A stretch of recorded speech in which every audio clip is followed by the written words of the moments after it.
Saludo a todos mis hermanos de Cristo Rey. Espero que cada uno se encuentre bien, que el Señor sea con cada uno de ustedes en este día. Vamos a tener una lectura. Esta se encuentra en Salmos. Voy a leer el Salmo 73, el versículo del 25 al 28. Voy a leer la Nueva Versión Internacional. Dice la palabra del Señor: ¿A quién tengo en el cielo sino a ti? Si estoy contigo, ya nada quiero en la tierra. Podrán desfallecer mi cuerpo y mi espíritu, pero Dios fortalece mi corazón. Él es mi herencia eterna. Perecerán los que se alejan de ti. Tú destruyes a los que te son infieles. Para mí el bien es estar cerca de Dios. He hecho del Señor soberano mi refugio para contar todas sus obras. Hermosa palabra, mis hermanos.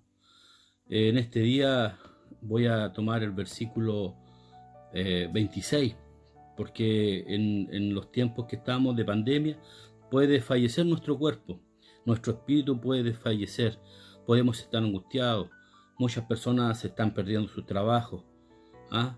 Entonces las cosas no están buenas, pero nosotros, dice la palabra, pero Dios fortalece mi corazón. Eso es lo que nosotros debemos pedir a nuestro Señor, que Él pueda fortalecer nuestras vidas, que podamos confiar en Él.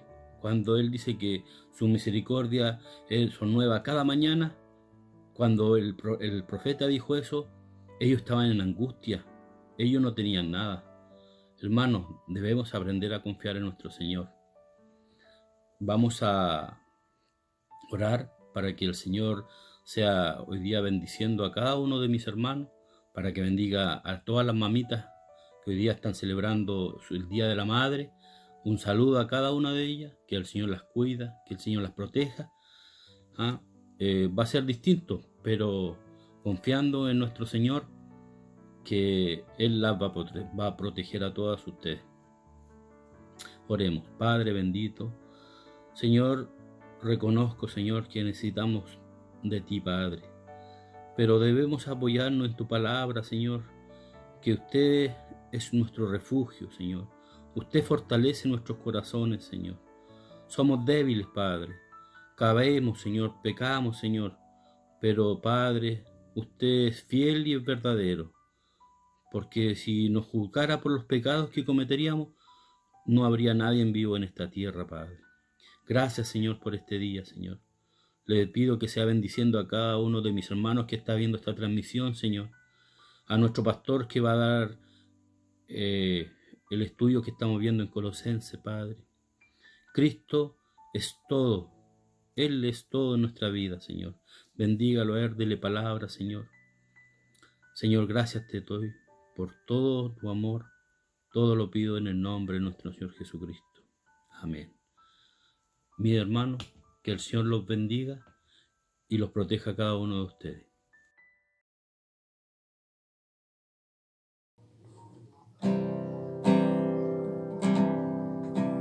Las cadenas de la muerte me quitó, para mí ya no hay condenación, hay libertad,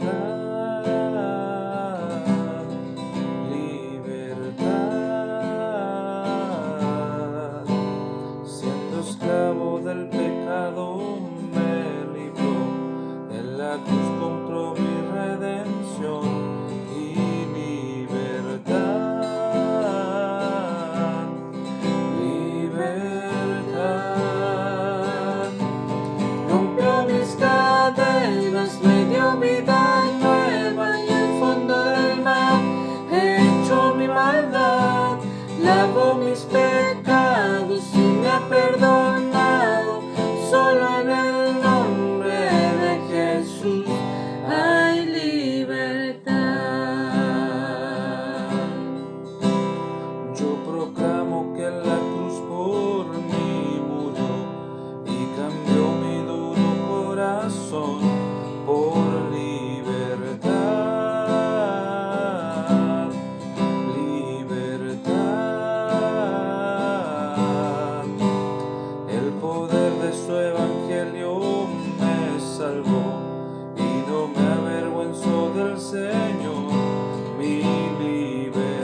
mis pecados y me ha perdonado.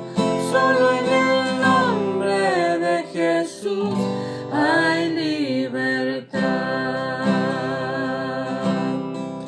Al que el Hijo hace libre, es libre en verdad. Al que el Hijo hace libre, es libre en verdad. Al que el Hijo hace libre, es libre en verdad. Rompió mis cadenas, me dio vida nueva, y al fondo del mar echó mi maldad. Lavó mis pecados y me ha perdonado. Solo en el nombre de Jesús hay libertad. Hay libertad. Hay libertad.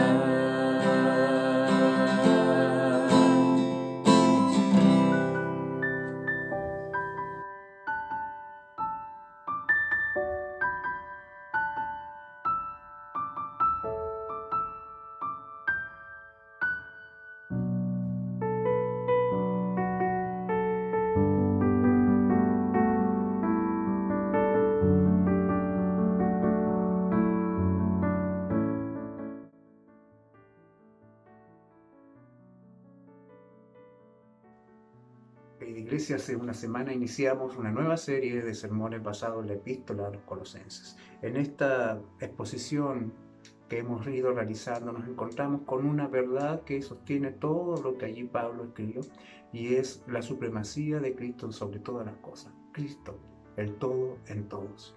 Hoy día vamos a continuar nuestro recorrido por esta carta y quiero invitarles a que vayamos al verso 3 del capítulo 1 de esta epístola y leamos allí la palabra del Señor para luego desarrollar una exposición que nos muestre la solidez de la vida cristiana y que esto nos lleve a una actitud constante de gratitud al Señor.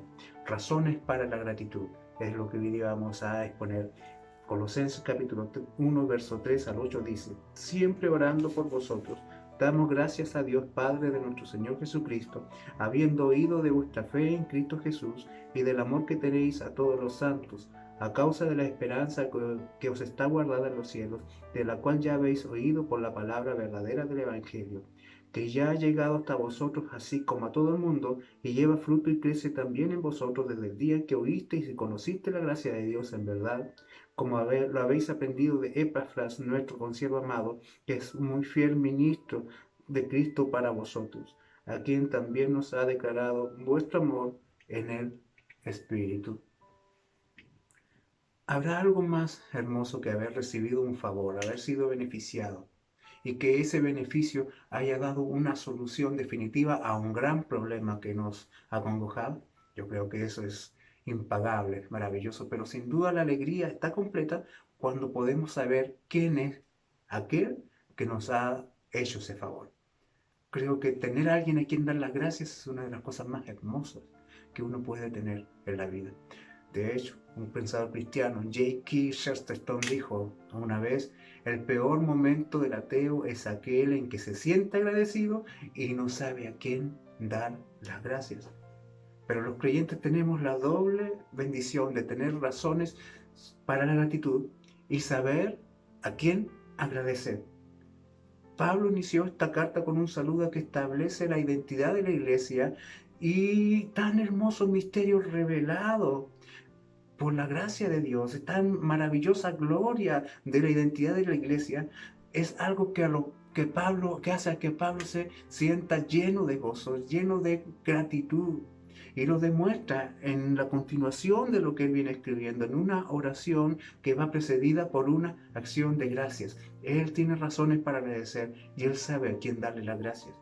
Si bien es cierto, esta carta es una carta de amonestación. Es una carta que es escrita por una urgencia, que es el asedio que está recibiendo la iglesia de diferentes falsos maestros que quieren introducir la herejía de que se necesita algo más aparte de Cristo para la salvación. Y con esto están socavando el fundamento de la iglesia que está anclada en la supremacía de Cristo.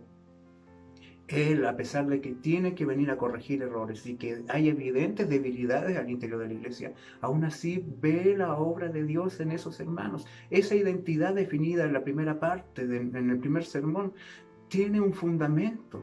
Él no da las gracias solamente porque es una persona de buenas modales, que intenta ser amable. No, él tiene razones concretas para agradecer y para glorificar a Dios por aquello que dijo al principio. Ellos son santos y fieles y las evidencias que respaldan esa conclusión están allí a la vista.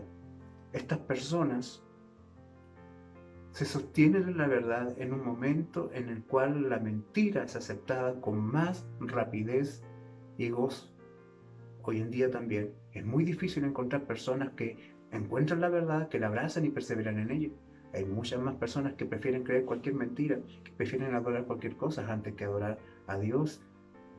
Por eso Pablo, después de definir al creyente, consciente de que un pecador muerto en vida pueda ser llamado un santo y fiel en Cristo, no es posible sino solo por una obra de gracia divina, por una obra majestuosa que tiene su origen en Dios. Consciente de aquello, él no puede sino continuar su carta con una oración que va precedida por una acción de gracia, por una acción de gratitud. Pablo tiene razones para agradecer, aún estando en la cárcel en Roma, se goza de saber que hay hermanos que después de conocer la verdad permanecen en ella. Por eso, si queremos obtener la supremacía de la obra de Cristo, debemos considerar las razones, las evidencias que nos lleven a una gratitud constante hacia la persona del Señor. De esas obras surgen las glorias del Evangelio, que llenan de gozo el corazón de Pablo y que también deben llenar de gozo nuestros corazones. Porque, hermanos, debemos sentirnos agradecidos, pero no basta solo con estar agradecidos. De hecho, la gratitud es todo lo contrario a la amargura, porque todo aquel hombre que está agradecido nunca tendrá espacio para la amargura en su corazón. Debemos estar agradecidos y debemos saber a quién dar las gracias. Debemos tener razones para la gratitud y perseverar en ese poder del Evangelio que logró tan gran victoria en nuestros corazones. Decíamos, cuando introducíamos esta carta, de que Pablo está usando los patrones típicos de las epístolas, de la literatura epistolar de aquel tiempo. Él inicia su carta identificando al autor de la carta, identificando a los destinatarios de la carta, definiendo la identidad de cada uno, y luego continúa, como lo hacían todos, con una acción de gracias. Todos incluían alguna deidad a quien agradecer por algún favor recibido, pero Pablo da las gracias a Dios, Padre de nuestro Señor Jesucristo. El Pablo está diciendo que cada vez que ora y se recuerda de los hermanos en Colosas, él siente un impulso incontenible de agradecer por esas personas, porque ha oído acerca del testimonio de esos hermanos. Ellos han dado testimonio, han mostrado las evidencias de que han sido realmente salvados por el Señor. Son personas que permanecen en una conducta de vida realmente especial. Pero note usted, de que aunque ha recibido ciertas noticias buenas de la iglesia y tiene buenos informes de esa iglesia, él nos dice, gracias le doy, hermanos, por ser tan buenos. Tampoco dice, gracias, pastor Epafras, por ser tan buen pastor, por ser tan fiel. No, su prioridad está definida. Él establece a quién le va a agradecer. Y no es ni a la iglesia ni al pastor de la iglesia, sino que él agradecerá al Dios Padre de nuestro Señor Jesucristo. Si nosotros hacemos un resumen acerca de la historia de la iglesia de Colosas, nosotros tenemos que remontarnos a ese tiempo en que Pablo estuvo casi por 3 años en la ciudad de Éfeso. Allí él estuvo enseñando el Evangelio, y como es posible leer en Hechos capítulo 19, verso 10, Lucas allí en esa porción nos dice que así continuó por espacio de 2 años, de manera que todos los que habitaban en Asia, judíos y griegos, oyeron la palabra del Señor Jesús. El resultado del ministerio de Pablo en Éfeso fue que prácticamente todos los residentes del Asia pudieron escuchar el Evangelio. Ellos escucharon la palabra del Señor Jesús. Tanto judíos como griegos, gente de todas partes, de todas las culturas, fueron expuestos al Evangelio. Muchos llegaban a Éfeso sin duda por razones comerciales, por razones laborales, por razones rituales, pero allí el Evangelio les alcanzó a través del ministerio de Pablo. Y una de aquellas personas alcanzadas por el Evangelio fue este pastor, Epafras, que allí fue salvado por el Señor y luego retornó a sus tierras, retornó allí a las riberas del río Lico para plantar iglesias tanto en Hierápolis como en la Odisea y puntualmente aquí en la ciudad de Colosas. Allí, hermanos, nosotros estamos viendo de que este ministerio en sí, esta iglesia en esta ciudad, pudiese ser identificada como una extensión directa del ministerio de Pablo. Pero Pablo no da las gracias ni a Epafras, ni a los hermanos, ni siquiera él se reconoce como parte de alguien que debe recibir algún crédito. Porque ninguno de ellos, ni los hermanos en Colosas, ni Epafras, ni Pablo mismo, fueran algo, si no fuera por la gracia de Dios. Ellos son lo que son por la gracia de Dios, por la voluntad soberana del Padre. Pues la salvación es del Señor. Nadie se salva a sí mismo. Los que estamos hoy incluidos en el cuerpo de Cristo, no estaríamos aquí si no fuera por el decreto soberano del Dios Todopoderoso que nos quiso salvar. Así primero, Pablo establece a quién va a agradecer. Sus gracias serán dadas a Dios. Y usa la fórmula Padre de nuestro Señor Jesucristo. Porque así primero establece la estrecha unidad que existe entre Dios el Padre y Dios el Hijo. Así también establece la igualdad de naturalezas y de esencia entre el Padre y el Señor Jesucristo.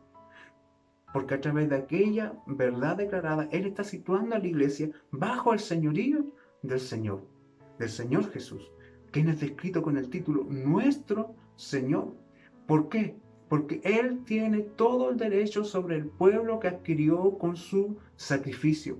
Así Él está contraviniendo a los gnósticos que degradan a Jesucristo al nivel de una criatura, de que ponen al Señor Jesús como alguien insuficiente, con una obra hecha pero que no alcanza a salvar al hombre. Pablo está diciendo que si hoy en esa ciudad pagana, en esa ciudad donde la inmoralidad gobierna, si aún allí en Colosas existe una comunidad de creyentes en Cristo Jesús y que son definidos como santos y fieles, no es por una obra humana, no es por la habilidad de un predicador, es solo por la causa del poder de Dios revelado en Cristo Jesús, que salva al pecador, que da vida al que estuvo muerto, que hace ver a aquel que estaba ciego, que trae de las tinieblas a la luz a aquellos esclavos del pecado. Si en Colosas hay una iglesia, solo es por una obra de Dios. Bendito sea el Señor. Pablo podría haber reclamado algo del crédito por la iglesia de Colosas, pero ¿quién es Pablo? ¿Y quién es Epafras? ¿Y quién eres tú y quién soy yo si no fuera por la gracia de Dios? ¿Dónde estaríamos si no fuera por el amor del Señor? Si no fuera por esa incomprensible y soberana gracia que emana de un trono inamovible en los cielos. ¿Quiénes seríamos si no fuera porque el Hijo estuvo entre nosotros, porque Dios se hizo hombre y caminó entre nosotros y fue a la cruz por nuestra culpa para sufrir allí la ira del Padre? ¿Qué sería de nosotros? ¿Quiénes seríamos nosotros si no fuera por Dios el Padre de nuestro Señor Jesucristo? Señalar a Dios como el merecedor de la gratitud tiene un tremendo efecto práctico en una iglesia que está siendo atacada en última instancia en la seguridad de su salvación. Porque estos falsos maestros están diciendo que si solo creen en Cristo no son completamente salvos, deben adquirir un conocimiento misterioso, deben practicar ciertos rituales, deben abstenerse de ciertas comidas, deben observar ciertas fechas. para que puedan ser completamente salvos. Entonces, cuando decimos Dios es el que merece toda nuestra gratitud, está descartando de plano de que esta iglesia se sostenga sobre el discurso de algún hábil predicador. Porque cualquiera que pone su fe solo en lo que un hombre dice y lo que un hombre hace, sin duda su fundamento es completamente inestable. Pero cuando uno se apoya en la gracia soberana del Dios Todopoderoso, que cuando promete cumple, el Dios que se sienta en el cielo y hace lo que le place, y que cumple toda su santa voluntad, que ha señalado el fin desde el principio, cuando sus vidas están escondidas de tal Dios, están escondidas en la presencia de tal Dios, toda la gloria sin duda le pertenece a Él. Toda acción de gracias debe estar dirigida hacia Él. El triunfo definitivo de la iglesia nunca va a ser producto de la perfección de la iglesia. Si usted tiene la visión, si usted busca la visión de la iglesia triunfante en los cielos que aparece en el libro de Apocalipsis capítulo 7, podemos leer lo siguiente. En el verso 10 dice, y esa gran multitud clamaban a gran voz diciendo, la salvación pertenece a nuestro Dios que está sentado en el trono y al Cordero. Y en el verso 13 dice, entonces uno de los ancianos habló diciéndome, estos que están vestidos de ropas blancas, ¿quiénes son? ¿Y de dónde han venido? Y yo le dije, Señor, tú lo sabes. Verso 14 dice así. Y él me dijo, estos son los que han salido de la gran tribulación y han lavado sus ropas y las han emblanquecido en la sangre del Cordero.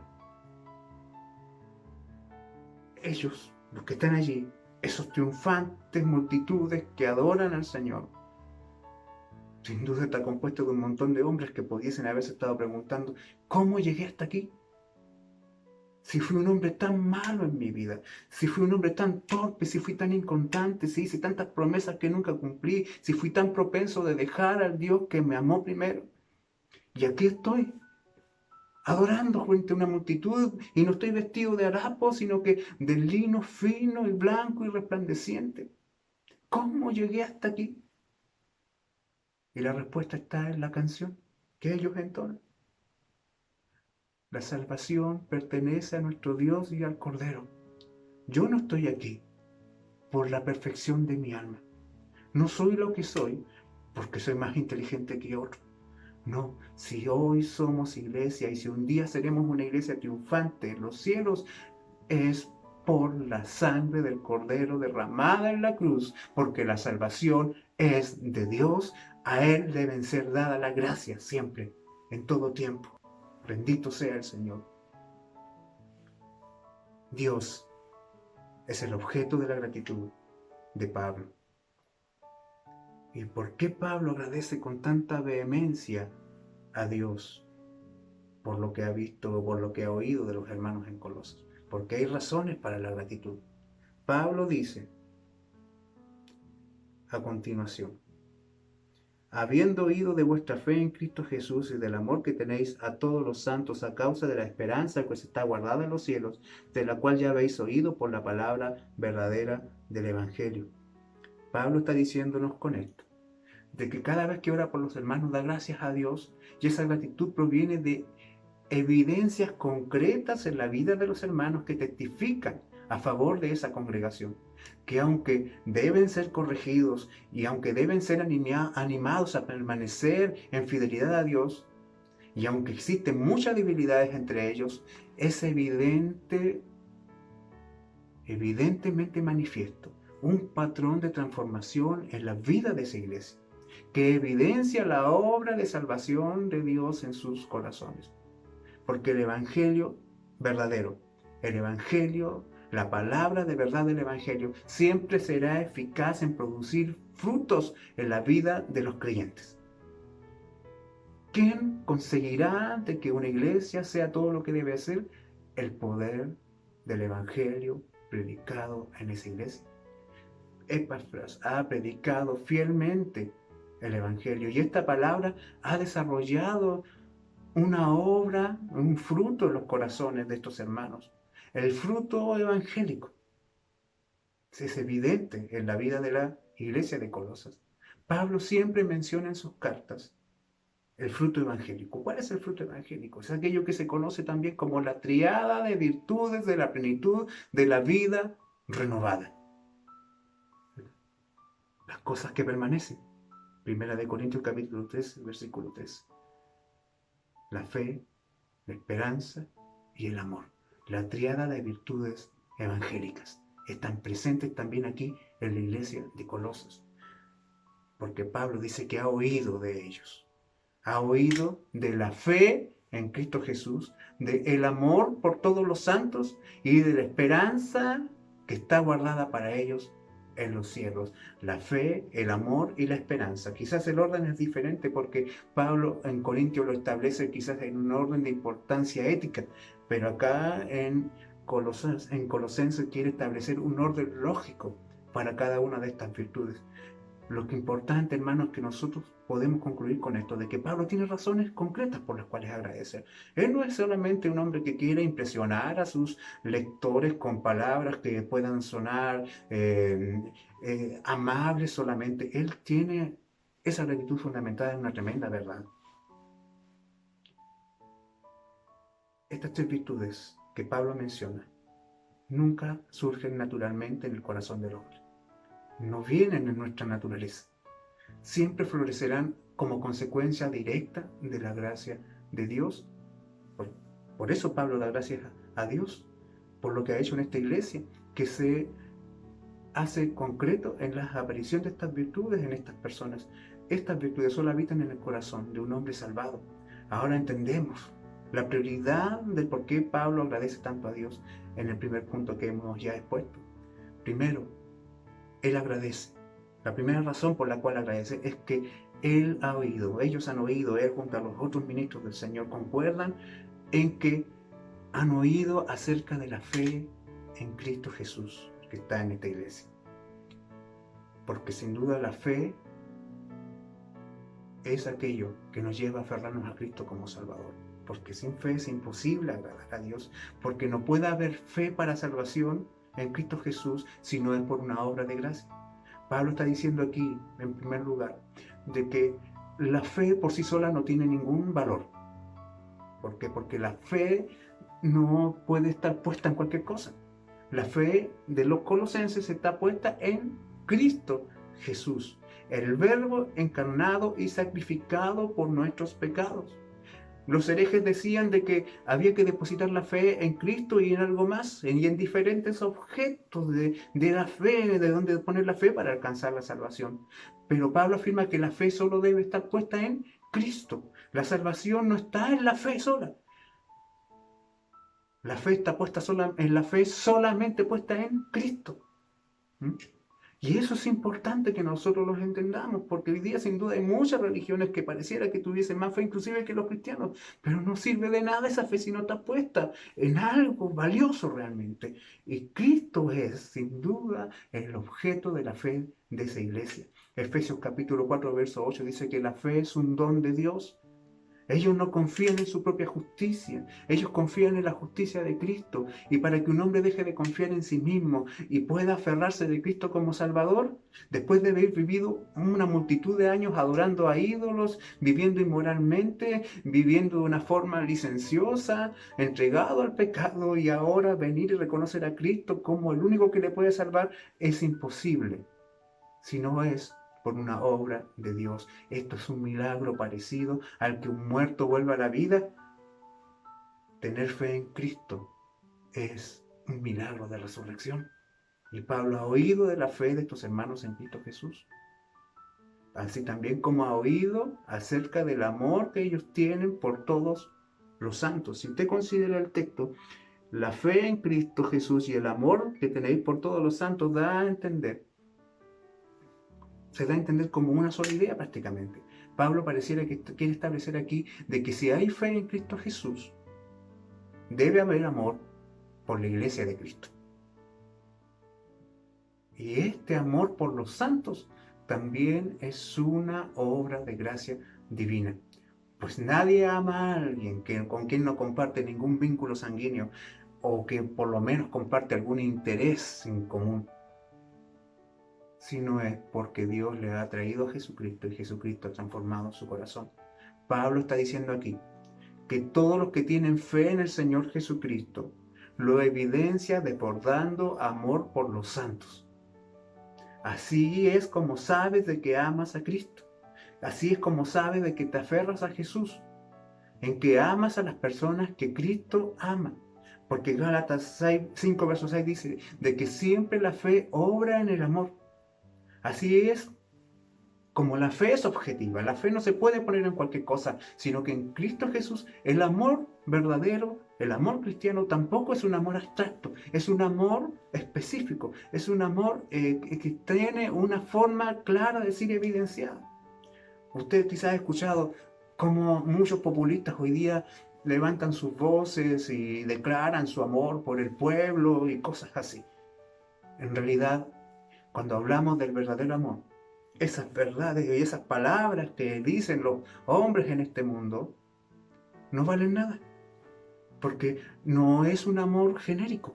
El amor verdadero no es un amor abstracto, sin un objeto claro a quien amar, sin un objeto claro que nos demande tiempo, atención, cuidado, sacrificio, autonegación. Un amor que no va acompañado del sacrificio no vale de nada. El amor cristiano no es un sentimiento, es una acción. El amor cristiano es objetivo, así como la fe cristiana es objetiva. El amor cristiano es objetivo, la fe cristiana es objetiva porque está puesta en Cristo. El amor cristiano es objetivo porque está enfocado en los santos de Dios. Cada verdadero creyente guarda en su corazón a sus hermanos y se da a conocer como cristiano a través del amor que tiene por sus hermanos. Si tu fe está puesta en Cristo, amas a los creyentes, amas estar con ellos, amas cantar con ellos, tienes alegría cuando ellos están alegres y lloras con las penas de tus hermanos. Sin duda, este tiempo de pandemia ha sido una tremenda prueba para la iglesia, porque si hay algo que la iglesia ama es estar con sus hermanos. Cualquiera que diga que ama a la iglesia, pero no ama a los hermanos, es un falso creyente. Lamentablemente es así, porque si usted va a la epístola de Juan, a la primera epístola de Juan, el capítulo 3, verso 14, dice: nosotros sabemos que hemos pasado de muerte a vida porque amamos a los hermanos, y el que no ama permanece en muerte. Así de tajante es la verdad del amor de los cristianos por los otros cristianos. Porque como le digo, aquí esto no es un amor como dice, oh, yo amo al mundo, yo amo la naturaleza, yo amo a los pájaros. No, se trata de un amor específico, puntualmente enfocado en los otros creyentes. ¿Sabe usted? Hay un gran problema en muchas personas hoy en la iglesia. Hay muchas personas que aman predicar, pero no aman a aquellos que les predican. Hay personas que aman enseñar, pero no aman a aquellas personas a las cuales las enseñan. ¿Por qué? Porque solamente están presentes en la congregación cuando les toca predicar o cuando les toca enseñar. Y cuando no están ellos visibles, simplemente no les interesa pasar tiempo con aquellos que se supone que deben amar. Y aquel que no ama a sus hermanos no tiene fe en Cristo. Pero gracias a Dios, en la iglesia de Colosas hay hermanos que han puesto su fe en Cristo, y esta fe se evidencia en que ellos aman a los santos. Ellos han oído de virtudes maravillosas en la iglesia de Colosas, y estas virtudes tienen una causa, y esta causa, según el texto, es que, verso 5, a causa de la esperanza que os está guardada en los cielos, de la cual ya habéis oído por la palabra verdadera del Evangelio. Ellos han oído de que estos hermanos tienen fe en Cristo, de que estos hermanos aman a todos los santos, de que estos hermanos perseveran en una esperanza, en aquella esperanza que está guardada en los cielos para ellos. La lógica de Pablo es de que el amor brota de la fe, y ambas virtudes están sostenidas en la esperanza. Y esta los anima a perseverar, les renueva cada día. Debemos recordar que la esperanza unida a la fe significa una certeza y no una probabilidad. Por eso el amor se desvanecería si no hubiera una esperanza. Eclesiastés 3:11 dice: todo lo hizo hermoso en su tiempo y ha puesto eternidad en el corazón de ellos.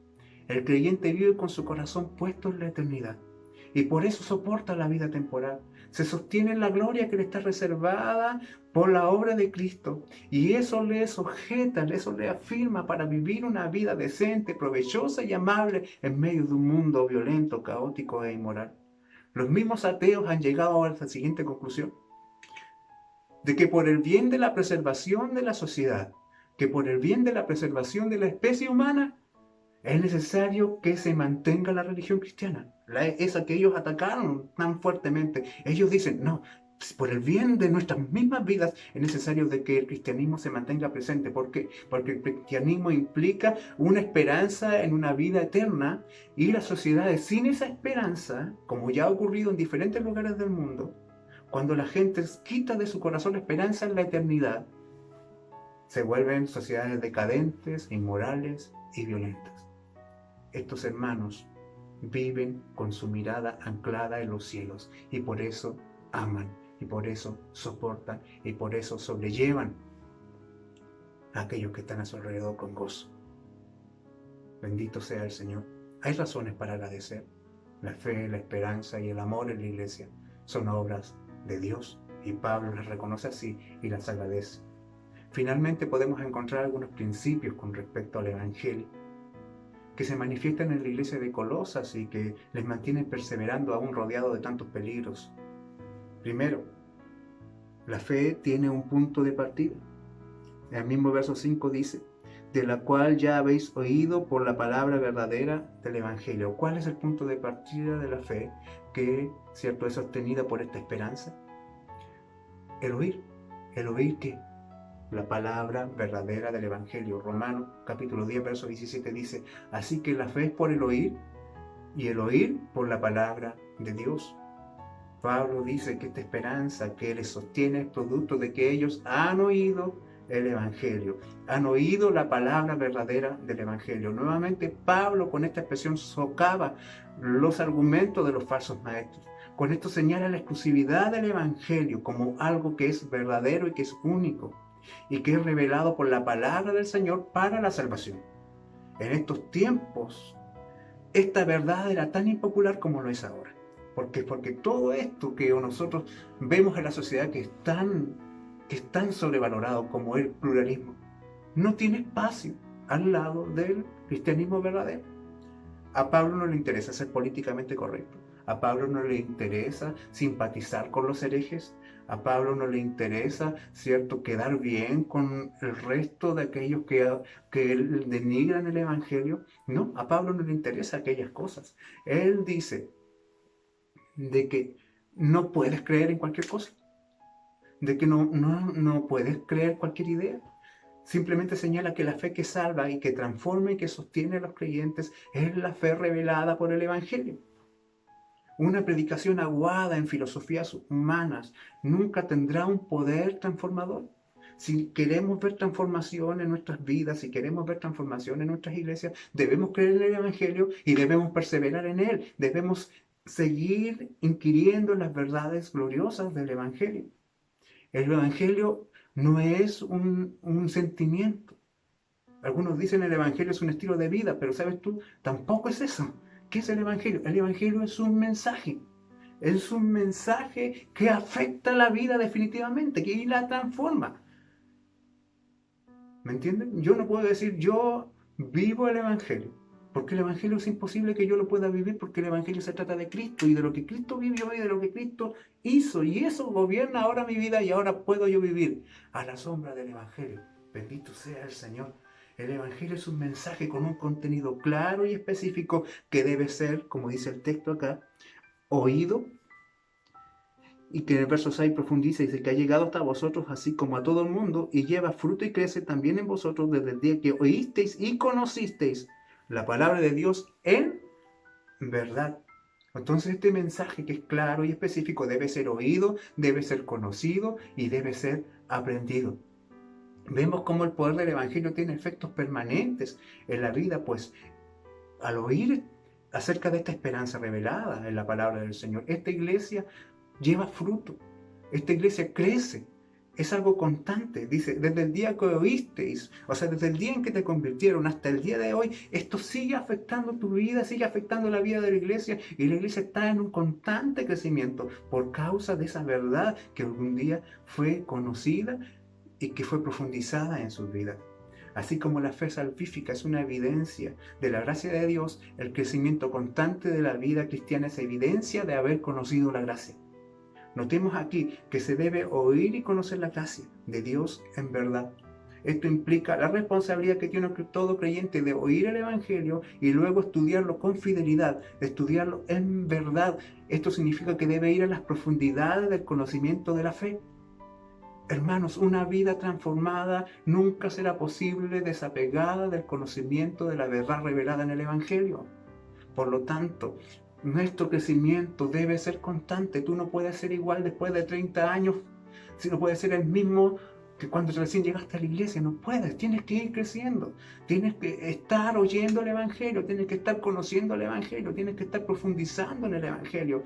Muchos piensan que el Evangelio es el silabario del cristianismo. Las primeras lecciones que se toman al principio y que luego deben ser reemplazadas por otras cosas más altas y sublimes. Pero la verdad, hermanos, es que Pablo dice de que esta iglesia es lo que es porque ha hecho del Evangelio el alfa y la omega de su vida cristiana. Su fe está constantemente siendo expuesta a las verdades gloriosas reveladas por el Señor. Cada día oyen a su pastor, el fiel Epafras, que les enseña y que se goza en ver el resultado de la obra en sus corazones, el amor en el Espíritu. O sea, en esta iglesia hay una real transformación.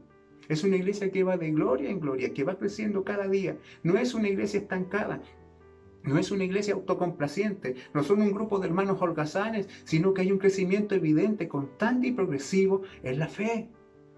Bendito sea el Señor, hermano. Nosotros estamos con una constante transformación y debemos siempre estar pendientes si nuestras vidas están siendo transformadas todos los días. Si estamos siendo moldeados todos los días, si nunca tomas tu Biblia, si nunca escuchas la palabra, si nunca profundizas en los fundamentos de tu fe, no esperes ver transformación en tu vida. Pablo está diciendo, estos hermanos cada día están viviendo en esa esperanza y están creciendo en ella. Desde el día que creyeron, siguen creciendo porque profundizan en la verdad y las evidencias están allí a la vista.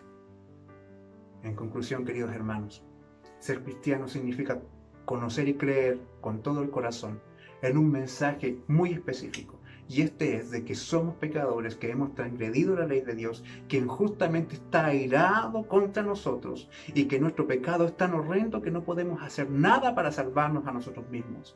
Pero Dios, en su misericordia y gracia, ha provisto a su Hijo, nuestro Señor Jesucristo, para que tome nuestro lugar en la cruz y allí su justicia perfecta nos sea imputada, intercambiando su justicia por nuestra maldad, para que Él muera en la cruz y allí reciba toda la ira de Dios en nuestro lugar, para que luego al tercer día Él se levante de los muertos, demostrando así con una total y completa victoria sobre cada enemigo del hombre, que su obra está completa, de que todo fue consumado y que Dios ha sido satisfecho y que todas sus demandas de justicias han sido canceladas y que tu ira está aplacada y que ahora en adelante todo hombre que confía en esa obra de Cristo y hace de Cristo su esperanza de vida puede vivir eternamente, puede estar en paz con Dios, puede ser una nueva criatura.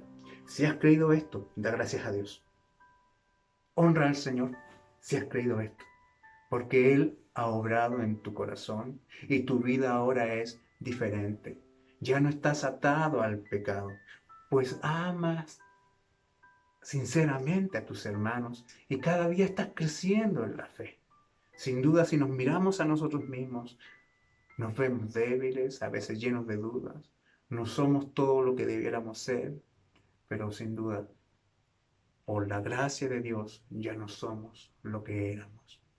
Y por eso tenemos una esperanza gloriosa que nos sostiene, de que viene un día en que todo será hecho nuevo. Pablo da gracias a Dios por esto. Demos gracias también al Señor por hermosas verdades, por este amor asombroso. Adorémosle por lo que Él ha hecho en nosotros. A Él sea la gloria en medio de su iglesia. Tenemos razones poderosas para la gratitud. Fe en Cristo, amor por los santos, esperanza en las cosas que aún vienen. Este tiempo va a pasar, este mundo va a pasar, pero algo no va a pasar, algo nunca cambiará, y es la fidelidad de Dios, es el poder de Dios, y es la gloria de la iglesia. Hermanos, nada en este mundo podrá cambiar el destino de los salvados. Esa multitud del Apocalipsis 7, en esa multitud estás tú, estoy yo, que están todos nuestros hermanos a través de la historia, a través del tiempo, que han confiado en Cristo como Salvador. Bendito sea el Señor. Hay que agradecer por lo que Cristo ha hecho en nosotros. Bendito sea su nombre. Oremos. Señor, te damos gracias por las virtudes de tu amor, por el infinito alcance de tus misericordias. Aquí estamos ante tu palabra y ella nos revela todo lo que tú has hecho en nosotros. Gracias sean dadas a ti. Te adoramos, te exaltamos. Bendito Dios. Hermoso eres tú, poderoso eres tú. Te bendecimos, Señor. Muchas gracias, Dios. Muchas gracias por Cristo nuestro Señor y por esta salvación tan grande que nos has dado. La salvación es tuya. A ti la gloria, por siempre. Amén.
gloria, mi alma cantará de tu amor sin final.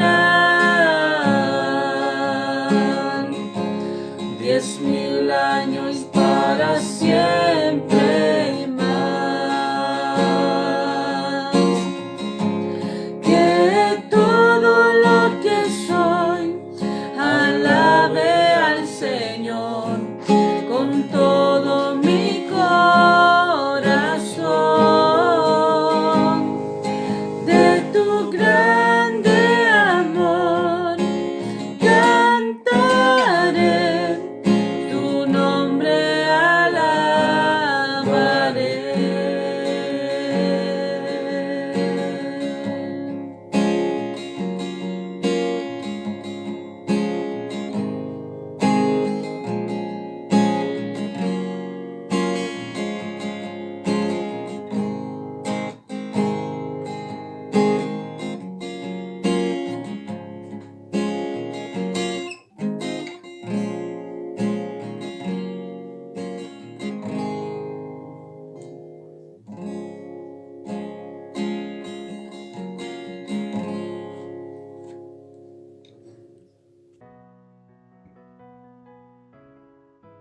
Amados hermanos, ha sido un hermoso deleite nuevamente estar acá reunidos. Le agradecemos a todos los que con mucha fidelidad procuran conectarse y seguir los servicios de la iglesia allá en sus hogares. Han sido, bueno, lo hemos dicho ya muchas veces, en días diferentes, tiempos diferentes, pero aún así seguimos siendo iglesia, seguimos siendo el pueblo de Dios. Seguimos unidos por algo que va más allá que un interés común. Estamos unidos por la obra del Señor, por la misericordia de Dios, por la gracia de Dios. Y por eso en este día nos hemos juntado a adorarle y a honrarle. Y este no es un día cualquiera tampoco, es un día especial. En este día queremos también honrar a todas nuestras hermanas que han recibido el hermoso privilegio de Dios de ser mamás, que están cumpliendo el rol que Dios les asignó con gozo, con gratitud, que asumen su identidad y la definen en las Escrituras, y que se deleitan en ser mujeres para la gloria de Dios, y que cumplen el propósito que Dios les dio a través de ser dadoras de vida y formadoras de vida.